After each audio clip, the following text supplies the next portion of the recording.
Robert E. Cannon's career took him throughout Latin America and North America. During a quiet, well-traveled life, Robert, known as Bob, grew from a new mining engineer to an experienced sales manager, a developer of new mining properties, and an inventor of life-saving equipment.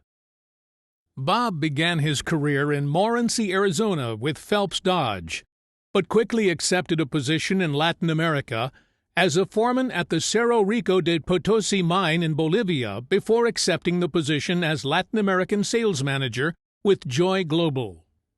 Even though he had no formal training in the language of the country, he taught himself Spanish, becoming fluent in the language, allowing him to completely engage with his clients.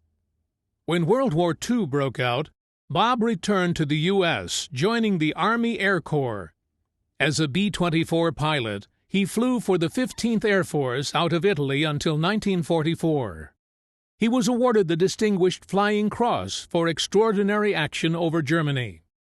His travels for Joy Global took Bob and his family throughout Latin America, including Bolivia, Panama, Peru, Chile, and Venezuela.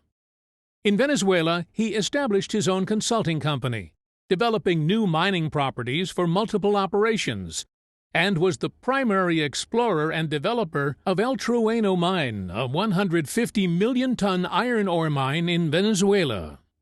Bob returned to the U.S., working for Bucyrus Erie in Indiana, a manufacturer of mining shovels and an emerging new piece of equipment, blast hole drills. He then accepted a position with Security Tools, a division of Dresser Industries, as North American sales manager of drilling equipment for both open pit and underground mines. With a natural leadership quality and an extensive background with equipment and mine development, it was not uncommon that Bob would be sought out for advice in addressing problems that arose in his clients' mines. In 1962, while on site at the Homer Waseca mine in northern Michigan, he was asked how he would extinguish a fire that had developed 4 levels underground in an open stope. Based on his experience with blast hole drills, Bob came up with the idea of using the dirt from the hole opening to put out the fire.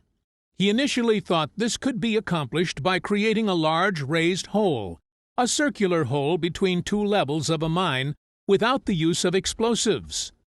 First, a hole was drilled from the upper level through the stope to the level below. Then the original drill bit was removed. To increase the diameter of the raised hole, Bob obtained a larger rock bit, known as a hole opener, and had this bit welded upside down to the drill pipe. This reamed the hole larger from a level above by pulling the bit back to the dirt that created the original hole. The fire was extinguished as the falling rock chips filled the stope.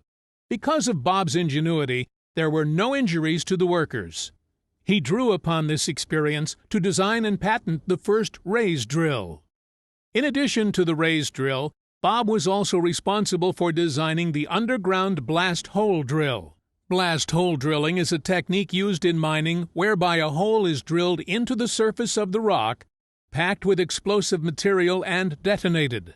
The aim of this technique is to induce cracks in the inner geology of the surrounding rock in order to facilitate further drilling and associated mining activity.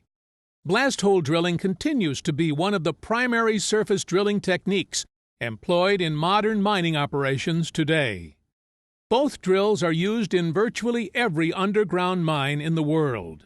Bob's innovative drills have increased production in the industry, but more importantly, they have eliminated one of the most dangerous jobs in mining, the raised driller, saving countless lives around the globe, yesterday, today, and tomorrow.